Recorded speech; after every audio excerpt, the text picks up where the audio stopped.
Katie, and this is the Beer Coach channel. And today I am talking about Italian Pilsners.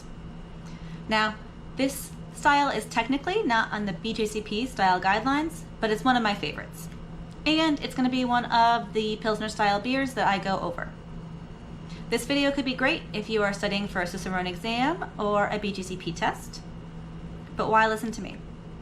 Well, I am an Advanced Cicerone and a nationally ranked beer judge, and I really like talking about beer. So, grab a Pilsner, hopefully an Italian Style Pilsner, and let's get started. Just a short history on this style.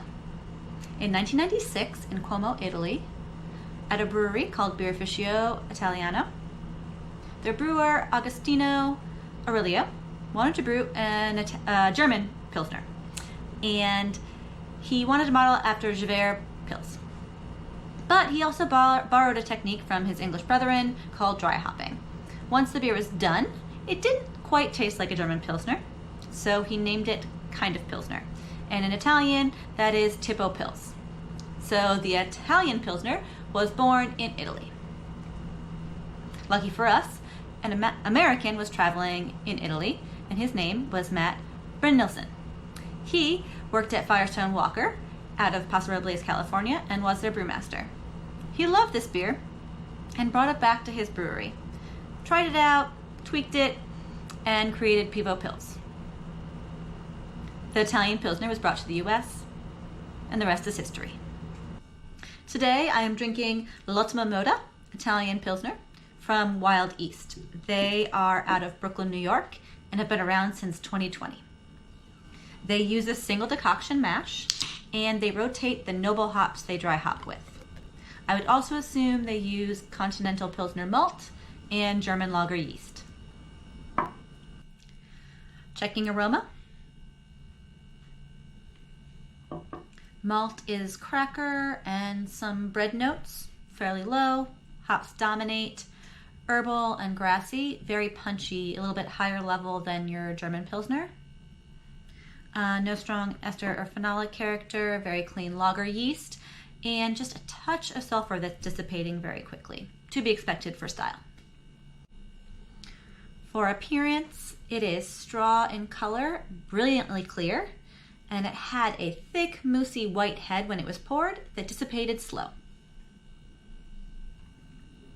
Next is mouthfeel.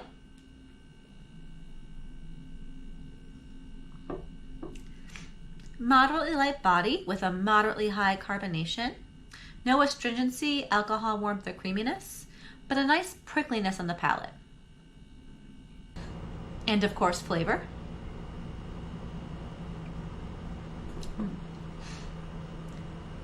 Malt flavor is moderately low, but there's a really nice complex breadiness from that decoction mash. Definitely worth it, with a low cracker note as well. There is a moderately high herbal and grassy flavor from the hops, and the hop bitterness is moderately high as well. This leads the balance to being hop forward. There is a clean fermentation, and the finish is dry, crisp, and refreshing with a lingering bitterness from that hop character. A few closing notes on this beer style. The ABV range is typically 4 to 5.5%, and the sample I drank today is 5%. This beer style is defined by the dry hopping, so therefore it can at times be slightly unfiltered. Noting the dry hopping, it should use noble or European varieties of hops versus more New World hops that are featured in, for example, American IPAs. Compared to other Pilsner styles that are in the guidelines, German Pilsners are not dry hopped, as we mentioned earlier. Neither are Czech Premium Pale Lagers, aka Czech Pilsners.